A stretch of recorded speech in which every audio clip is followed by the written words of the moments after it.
urcreationsന്റെ രേഖാസ് കിച്ചണിലേക്ക് എല്ലാവർക്കും സ്വാഗതം. ഞാൻ ഇന്ന് കണ്ടൻസ്ഡ് മിൽക്ക് ഉണ്ടാക്കുന്നതിൻ്റെ റെസിപ്പി ആയിട്ടാണ് വന്നിരിക്കുന്നത്. കണ്ടൻസ്ഡ് മിൽക്ക് നമ്മൾ പുറമേ നിന്ന് വാങ്ങിക്കുകയാണെങ്കിൽ നല്ല പൈസ കൊടുക്കണം. അപ്പോൾ അത് നമുക്ക് വളരെ എളുപ്പത്തിൽ തന്നെ വീട്ടിൽ ഉണ്ടാക്കിയെടുക്കാൻ പറ്റും. ഈ കണ്ടൻസ്ഡ് മിൽക്കും മിൽക്ക് മെയ്ഡും ഒന്ന് തന്നെയാണ് കേട്ടോ. മിൽക്ക് മെയ്ഡ് എന്നുള്ളത് കണ്ടൻസ്ഡ് മിൽക്കിൻ്റെ ഒരു ബ്രാൻഡ് നെയിം ആണെന്ന് മാത്രം. ഈ കണ്ടൻസ്ഡ് മിൽക്ക് നമ്മൾ തയ്യാറാക്കാൻ വേണ്ടിയിട്ട് ആകെ 3 ചേരുവകളുടെ ആവശ്യം മാത്രമേ ഉള്ളൂ. വളരെ പെട്ടെന്ന് തന്നെ ഉണ്ടാക്കിയെടുക്കാൻ പറ്റും. ഇനി വീഡിയോയിലേക്ക് കടക്കുന്നതിന് മുമ്പ് നിങ്ങൾ ആദ്യമായിട്ടാണ് ഈ ചാനൽ കാണുന്നതെങ്കിൽ ആ കാണുന്ന ചുവന്ന ബട്ടൺ ഒന്ന് പ്രസ് ചെയ്തേക്കണേ. കൂടാതെ തൊട്ടടുത്ത് കാണുന്ന ബെല്ലൈക്കണും കൂടി പ്രസ് ചെയ്താൽ മാത്രമേ, അതിൽ ഓൾ എന്ന് പ്രസ് ചെയ്താൽ മാത്രമേ ഞാനിടുന്ന വീഡിയോസിൻ്റെ നോട്ടിഫിക്കേഷൻ നിങ്ങൾക്ക് കറക്റ്റായിട്ട് കിട്ടുകയുള്ളൂ. ഈ കണ്ടൻസ് മിൽക്ക് തയ്യാറാക്കുന്നതിനായിട്ട് ഞാനിവിടെ 1 ലിറ്റർ പാലാണ് ഉപയോഗിക്കുന്നത്.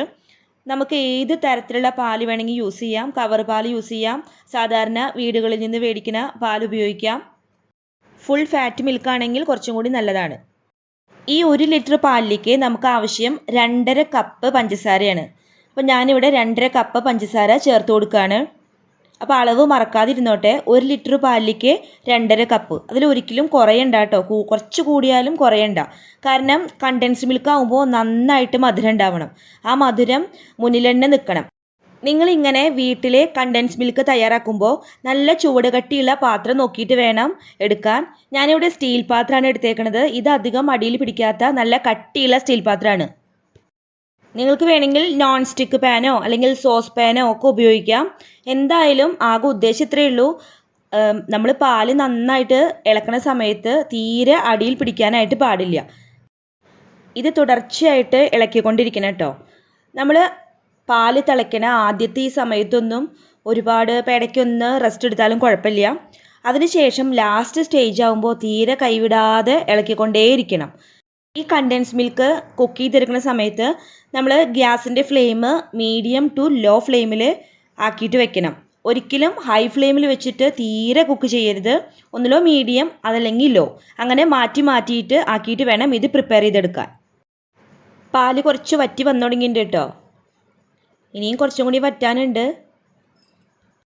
തിരക്കുള്ള ദിവസങ്ങളിൽ ഒരിക്കലും നമ്മൾ കണ്ടൻസ് മിൽക്ക് തയ്യാറാക്കാനായിട്ട് പോകരുത്. നമ്മുടെ മുഴുവൻ ശ്രദ്ധയും ഈ ഒരു കാര്യത്തിലേക്ക് മാത്രമാവണം. കാരണം ചെറുതായിട്ട് ഒന്ന് അടി പിടിച്ചാൽ നമ്മൾ ഈ ചെയ്തതൊക്കെ വേസ്റ്റ് ആവും. അപ്പം അത് കാരണം നമ്മൾ നല്ല സൂക്ഷിച്ചിട്ട് തന്നെ ചെയ്യണം. കുറച്ച് സമയവും ആവശ്യമുണ്ട്. ആകെ കുറച്ച് ഇൻഗ്രീഡിയൻസേ വേണ്ടൂച്ചെങ്കിലും നമ്മൾ നല്ല ശ്രദ്ധയോട് കൂടിയിട്ട് തന്നെ ചെയ്യണം.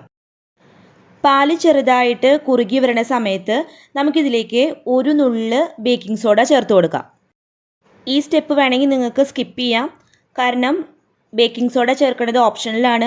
ഈ മിൽക്ക് മെയ്ഡിൻ്റെ കറക്റ്റ് ടെക്സ്ചർ കിട്ടാൻ വേണ്ടിയിട്ടാണ് നമ്മൾ ബേക്കിംഗ് സോഡ 1 നുള്ള് ചേർത്ത് കൊടുക്കുന്നത്. വളരെ കുറച്ചേ ചേർത്ത് കൊടുക്കുന്നുള്ളൂ. ബേക്കിംഗ് സോഡ ചേർത്ത് കഴിഞ്ഞാൽ പാല് നന്നായിട്ട് പതഞ്ഞ് പൊന്തി വരണ പോലെ വരും. ഇനി കുറച്ച് നേരം കൂടി നന്നായിട്ട് ഇളക്കണം. ബേക്കിംഗ് സോഡ ചേർത്ത് കഴിഞ്ഞാൽ പിന്നെ കൈവിടാതെ തന്നെ ഇളക്കണം. പിന്നെ റെസ്റ്റ് എടുക്കരുത്. തീരെ കൈവിടാതെ നന്നായിട്ട് ഇളക്കിക്കൊണ്ടേയിരിക്കണം. ഇപ്പോഴൊക്കെ ഫ്ലെയിം മീഡിയം ടു ലോ ആ ലെവലിൽ വേണം വെക്കാൻ വേണ്ടിയിട്ട്.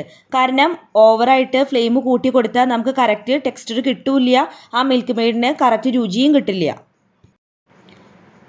കണ്ടൻസ് മിൽക്ക് ഒരുവിധം കുറുകി വന്നിട്ടുണ്ട്. ഒരുപാട് തിക്കാക്കി എടുക്കണ്ട കേട്ടോ. കാരണം ഇത് തണുത്ത് കഴിഞ്ഞാൽ അങ്ങനെ സ്റ്റിക്കി ആയി പോവും. ഈ പരുവായി കിട്ടാൻ ഏകദേശം 35 മിനിറ്റ് എടുത്തിട്ടുണ്ട്. നിങ്ങളുടെ ഗ്യാസിൻ്റെ ഫ്ലെയിം പോലെ ഇരിക്കും കേട്ടോ. നിങ്ങൾക്ക് സമയം കൂടുതൽ എടുക്കുന്നതും കുറവെടുക്കുന്നതും. ഏകദേശം ഒരു 45 മിനിറ്റിനുള്ളിൽ എന്തായാലും നന്നായിട്ട് കുക്കായിട്ട് കിട്ടും. പിന്നെ നമ്മളിത് 1 ലിറ്റർ പാലെടുത്തിട്ടുണ്ടല്ലോ, അപ്പോൾ അതുകൊണ്ട് കുറച്ച് സമയം കൂടുതൽ തന്നെ വേണ്ടി വരും. ഇനി നമുക്ക് കൈ കൊണ്ടൊന്ന് തൊട്ട് നോക്കി നോക്കാം. ഒരു പശയുടെ പരുവം പോലെ ആവുകയാണെങ്കിൽ നമുക്ക് അപ്പം തന്നെ ഓഫ് ചെയ്യാം. ഒരുപാട് കട്ടിയാക്കരുത്. തണുത്ത് കഴിഞ്ഞാൽ നന്നായിട്ട് കട്ടയായി പോവും. അപ്പോൾ നമുക്ക് ഉപയോഗിക്കാൻ പറ്റില്ല. അത് കാരണം നല്ല കട്ടിയാവണേക്കാൾ മുമ്പ് വേണം ഓഫാക്കാൻ. കണ്ടൻസ് മിൽക്ക് നന്നായിട്ട് ചൂടാറിയിട്ട് കറക്റ്റ് പരുവായിട്ട് വന്നിട്ടുണ്ട്. ഒരുപാട് സ്റ്റിക്കി ആയി പോയിട്ടില്ല. ഇത് ഒരുപാട് സ്റ്റിക്കി ആയി പോയാൽ നിങ്ങൾ കളയാനൊന്നും നിൽക്കരുത്. അതല്ലാതെ ഒരു 3-4 ടേബിൾ സ്പൂൺ പാല് നന്നായിട്ട് തിളപ്പിച്ചെടുക്കുക. അതിനുശേഷം അല്പം പഞ്ചസാരയും ചേർത്ത് ഈ മിശ്രിതത്തിലേക്ക് ഒഴിച്ചിട്ട് ഒന്ന് മിക്സാക്കി കൊടുത്താൽ മതി. അപ്പോൾ കറക്റ്റ് ടെക്സ്ചർ കിട്ടിക്കോളും. ഇനി ഈ കണ്ടൻസ് മിൽക്ക് നല്ല വൃത്തിയുള്ള ഒരു ഗ്ലാസ് ജാറിൽ സൂക്ഷിച്ചിട്ട് ഫ്രിഡ്ജിലെടുത്ത് വെക്കാം. ഇതൊരു 1-1.5 മാസം ഫ്രിഡ്ജിൽ സൂക്ഷിച്ച് വെക്കാൻ പറ്റും. പെട്ടെന്ന് കേടുവരാത്തതാണിത്. പിന്നെ നമ്മൾ ഒരുപാട് ഉണ്ടാക്കിയിട്ടില്ലല്ലോ, വളരെ കുറച്ചല്ലേ ഉണ്ടാക്കിയിട്ടുള്ളൂ. നിങ്ങളിത് എല്ലാവരും വീട്ടിൽ ട്രൈ ചെയ്ത് നോക്കി നോക്കണം. വളരെ കുറഞ്ഞ വിലയ്ക്ക് തന്നെ നല്ല രീതിയിലുള്ള കണ്ടൻസ് മിൽക്ക് നമുക്ക് വീട്ടിൽ തന്നെ തയ്യാറാക്കാൻ പറ്റും. വീണ്ടും പുതിയൊരു വീഡിയോവുമായിട്ട് നിങ്ങൾക്ക് മുന്നിലേക്ക് എത്തുന്നതായിരിക്കും. അതുവരേക്കും നന്ദി, നമസ്കാരം.